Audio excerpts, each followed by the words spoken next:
Good evening. Welcome to the People's Cooperative Bookstore for the launch tonight of If Wants to Be the Same as Is, Essential Poems of David Bromige. And I'm heartened to see not just a good turnout here, but a good turnout of people who knew David back in the 20th century, I guess. That's very kind. I'm going to just say, I'm Rolf Maurer from New Star Books. I'm also here to welcome you to the People's Co-op Bookstore. And I just wanted to say a couple of very brief words about this book, because there is a massive program tonight and I want us to be able to get right to it. It was 9 years ago this year, sometime this year, that I got an email from Ken Edwards, and I did want to name check Ken and give him his proper due today. He was one of the people who was actually instrumental in the appearance of this book. It was Ken, if those of you who don't know, Ken is the publisher of Reality Street Editions in London. And he contacted me 9 years ago. We'd done some co-publication work on Lisa's first two books. And he said he had been talking to Ron Silliman about this project, and he knew that there was a lot of interest in Vancouver, and would New Star be interested in co-publishing the book with Reality Street. That was 9 years ago. And then a certain amount of time went by, and Ken was no longer in a position to do a co-publication, but then the idea we had was, you guys remember the ebook craze a few years ago? That the Reality Street would do the E edition of this book, and New Star would do the P edition of the book. And then more time passed, and Jack Crick, who was one of the three editors, sent a manuscript. This was almost 2 years ago now. And it turns out that David had a very interesting publishing strategy. He would publish a lot of his work in more than one venue, and sometimes, and quite often, in fact, in more than one book. And so it did two things simultaneously. It created the illusion, I guess, that there was a containable and a contained amount of work, and that we would easily be able to do it in one edition. And as the editors got more and more into his work, it turns out there was more and more and more pages of it. So I got a manuscript that was going to be about a 12, 13, 1,400 page book. We never quite figured it out. And it was too much, so I freaked out, and they actually, oh, by the way, Bob Perelman's one of the people here today. Bob, wave and say hi to everybody. Hello, hello. Glad to be here, glad you're here. And so they kind of, Jack and Bob and Ron kind of very graciously went back and basically pared about a third, 40% of his work out of the book, and it's still a massive book. The funny thing about it was, for the last couple of years, David, part of his publishing strategies, he published in a number of different countries as well as with a whole bunch of different publishers. He published work with Brick Books in Canada, he published work with Talon Books, and he published work with New Star Books, and that book was called 10 Years in the Making. So I was hoping that we'd break that record, but we didn't quite break it. 9 years, it was close. At this point, I'm going to get out of the way. Oh yes, Jean is guarding a black plastic bin there. There are some beverages in there. When things get a little slow or when you feel restless, head over there. There's an opener, there's some wine, there's some beer. Help yourself.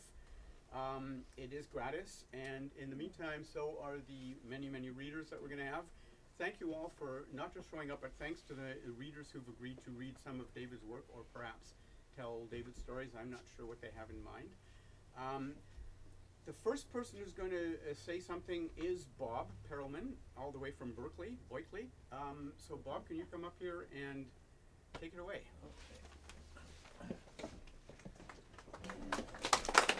Yay!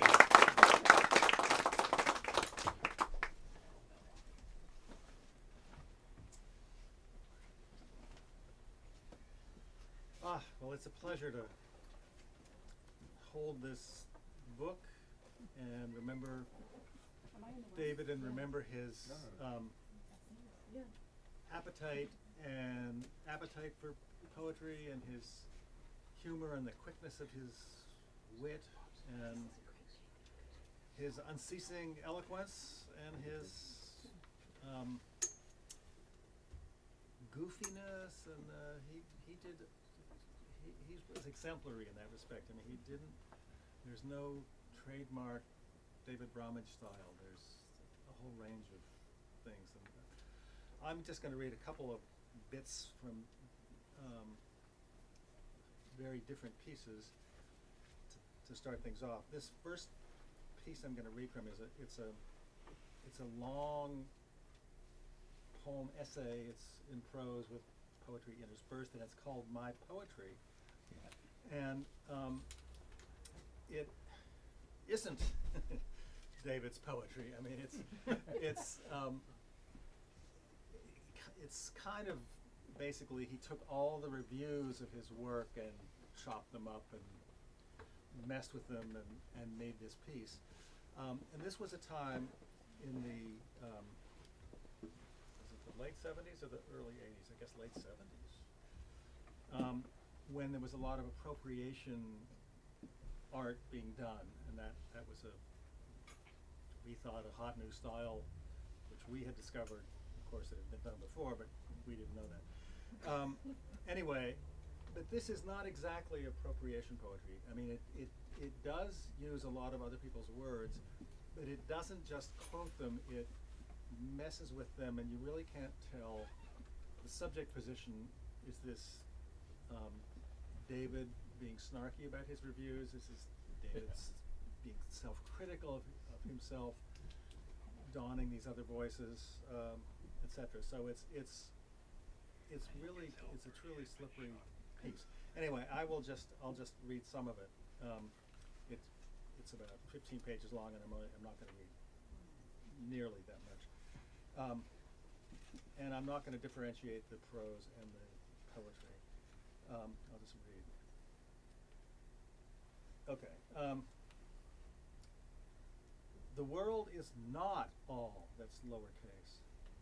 The environment I most readily take into myself as subject is the feminine, my intense interest in mummy being the inner space I most characteristically bring into the writing space. Opacity, C. Mysterious cohesion. Cohesive mysterious? No, is the magnet, which brings anyone into the work of another. The announcement of the new within a specific matrix. The matrix of the mature artist is largely determined and governed by his own works. This is the essence where mine and the general nightmare mesh. Either poetry is real, real as, or as Shelley for one believed, realer than life, or it is nothing. A stupid and stupefying occupation for zombies. Freud's condensation and displacement are figured here in the poetic tasks.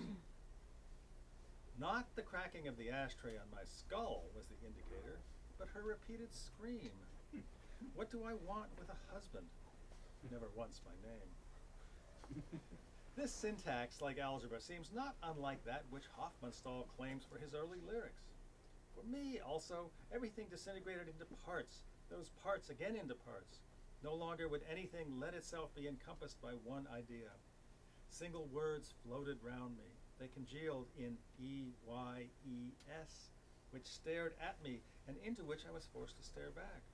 Whirlpools which gave me vertigo and reeling incessantly led into the void. A few years ago, there was a fad which entailed going to the laundromat, putting a dime in one of the large dryers and jumping inside. This works in a short poem, but many of these poems aren't short. One is a very long 9 pages. Whoever stood furthest up the trail was master of the trail. Pitiless duration. I suppose that's, well, here I am and it's morning and I've got a day to get through and tomorrow there will be another. And there'll be a lot of dependent clauses and you have to go out and support them. There's a whole struggle in there that breeds murder. My own father was forced to go out and commit murder, not once but a number of times. All I ever did was unplug some tubes, Doc. But there is an insistence, almost purely sexual, which would apportion the poem as a longer event than is popularly conceived in 1973. Psychoanalysis. Often people fuck merely in order to keep from having to talk. But I don't remember everything else I said. I have a strong imagination which sometimes interferes with the poem and becomes distracting. Suddenly, the sight of this creature turned them, the two friends, twin children of adversity, and they fell to arguing. It's the trouble with all museums. Skipping over a little bit. I like the way these poems scan. They are tight, rhythmical, colloquial, oblique lyrics. I find it exciting the way the terse English accent breaks through at times, asserting facts. The horned moon to shine by night, amidst her spangled sisters bright. For his mercies I endure, ever faithful, ever sure. And more facts. The water o'er the pebbles scarce could run, and broad old cesspools glitter in the sun. And I'm going to stop here and say that I remember David telling me about that couplet which he took from John Clare. And this was back in the day when the form is never more than an extension of content was a sacred saying. But in fact, in this case, he said that Clare was writing a sonnet, and he ran out of